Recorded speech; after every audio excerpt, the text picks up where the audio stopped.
Sup, nerds? Welcome to a new episode of the Boss Battle Show, where we're going to break down the latest and the greatest that's happening in gaming and geek and pop culture and all that shit.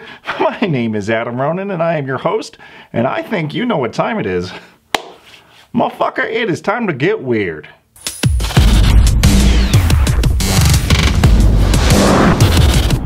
Alright, my nerds, let's just jump into it, because there's a couple things I want to talk about in the first segment, which we're calling, as you know, The Week in Geek.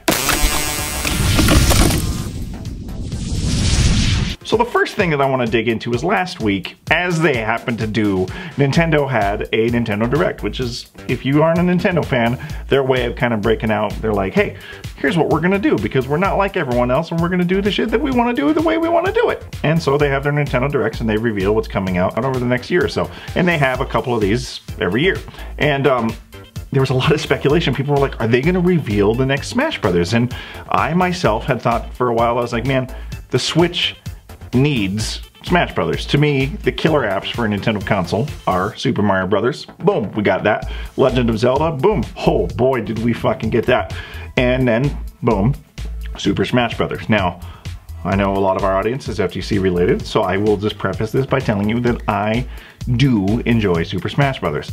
I think it is a fantastic game to sit down on the couch and play with some homies. Now, I don't get into the competitive scene, and when we talked about it before, when we are talking like Evo and stuff, I'm not always of the mind that there should be two different versions of Smash, and that's just because I don't partake in the competitive nature, so I'm not super familiar with how they differ from one game to another. I dug Super Smash Bros. Wii U. I had a lot of fun with that. I got it both on the 3DS and the Wii U. If you can believe that the Wii U was even a thing, you've probably forgotten about that system by now. I know I have. So when this, and there was some other stuff that happened in this Direct, but my main focus here is I want to talk about is Super Smash Bros. Because it was a thing. So when they really did their fucking, they faked you out. So they started out all Splatoon-like. You think, oh, they're going to release another Splatoon game? Maybe some DLC for Splatoon 2? And you're going into no. Little squid bitch turns around, and there it is. The Smash Brothers symbol in her eye, and the fandom flipped their shit. Because, obviously, boom, the new Super Smash Brothers, very light teaser, and then at the end it said, this game is releasing this year. And we were like, dog, Nintendo, can you kill it anymore? Yeah, you can, Nintendo, because fuck, how many times are you going to put off announcing the Virtual Console? Think about your boy. But anyway, let's talk about Super Smash Bros. Real quick. So now, with this reveal, there is the talk of, is this a port of Super Smash Bros. Wii U over to the Switch? Or is this a brand new game?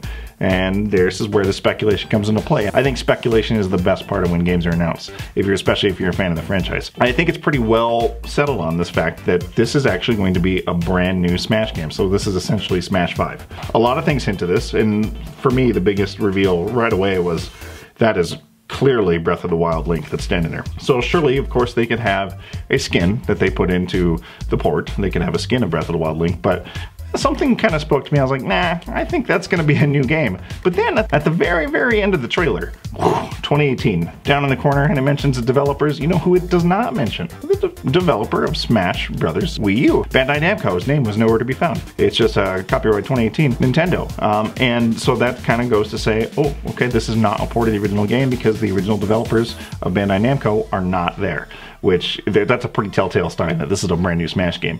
Not to mention the developer was quoted tweeting that he's been working day in and day out for the last year for the next Smash game. So this is very exciting news. So I kind of want to know, if you're a Smash Bros. Player, which I know a lot of you are, what do you think about this? Does this sell the Nintendo Switch for you? Because I already have it and I love the console, but it's going to be a day one buy. I will pre-order this game and I will play the ever-looping shit out of it. Get together with my friends on the couch, all plug in on the same thing, and just beat the shit out of each other with some Nintendo characters. That sometimes is the best moment in gaming that I've had in the last decade or so. It's a fantastic experience. So I'm super excited about that, but I want to know what you think.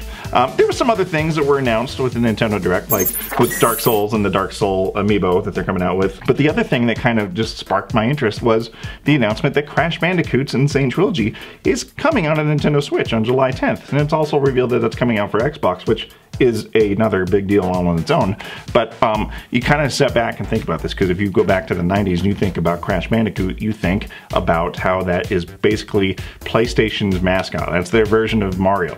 So if you think about like Mario going on to like Xbox and PlayStation, it's like a weird thought. In the same vein, a strange thought to think about Crash Bandicoot finally making his way to other consoles. But I am, however, all for this.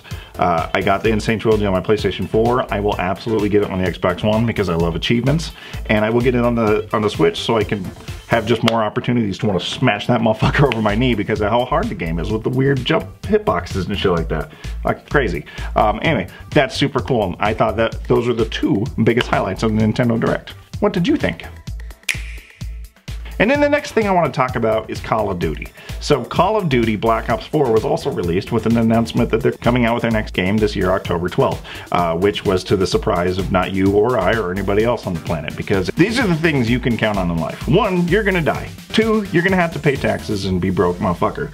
3, Call of Duty is gonna release every year and you're gonna be sick of it. As we expected, because it's an every other year thing. So last year we had Call of Duty World War II, and now this year we're getting Black Ops 4 with Treyarch developers behind the wheel there. So I kind of wanted to take a minute because I personally have stopped playing Call of Duty a very, very long time ago. Call of Duty 2 was the killer app, the console seller for the Xbox 360 for me. That really just did it in. I was like, God damn, that's the shit right there. And then, you know, when Modern Warfare came out, I was like, oh my god, this is crazy. And then with Modern Warfare 2, I think it was Modern Warfare 2 with No Russians mission, where you had to go through the airport just killing all kinds of innocent people. I was like, this is the pinnacle of gaming, murdering all these innocent people. And then I played Black Ops when that first came out. I was very excited about that. I was at the midnight launch at GameStop with all the other fucking Call of Duty nerds, and I played the shit out of it with my friends, and I had a good time. But then it's just something in me just kind of died after that. I was like, I'm just done with this franchise. Like, I'm not super into playing it year after year after year. Another Call of Duty game. I know a couple dudes or friends of mine that obsess over that shit and play it like it's going out of style. One buddy of mine, his marriage almost fell apart because he couldn't stop playing Call of Duty. It's crazy how these fucking people get over it. I want to just sit there and talk about it with you guys, open it up to discussion in the comments below. What do you think about annual releases for Call of Duty? It seems like it's never ending. I would love to see Activision take a fucking page out of Ubisoft's book, put this fucking franchise on hold for a little bit, go back to the drawing board and make some shit cool again. Really put some spark, just inject some life into that series, like they did with Assassin's Creed Origins. I thought that was a fantastic reboot of the series, and after taking a couple years off, I was ready to play it again. If they just gave me like 2-3 years off of Call of Duty, I would be like super stoked to actually come back and maybe play it again. If they change up the mechanics and put some more focus on the story mode rather than multiplayer, but that's never gonna happen. Anyway, and this is my opinion on Call of Duty. I'm just like, it just doesn't really appeal to me. But again, as we like to do on this show, let's open up those comments below. Let me know what you think about the Call of Duty franchise.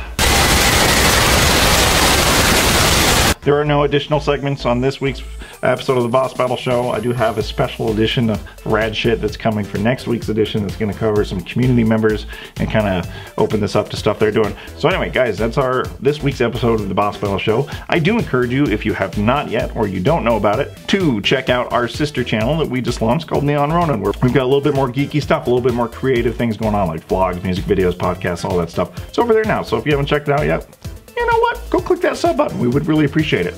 And guys and girls, we just relaunched the R24 metagame on patreon.com/R24, where you can get a sweet, nice little delicious looking warrior avatar like this one, and you can earn some XP, and you can earn Shuriken currency and just spend it on cool shit.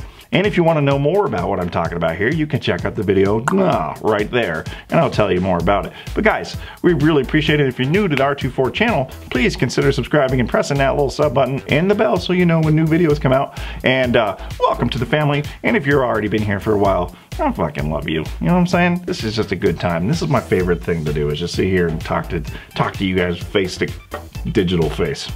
Good shit. Good shit. Boss Battle Show. We'll see you next week. Down, left, right, left, right.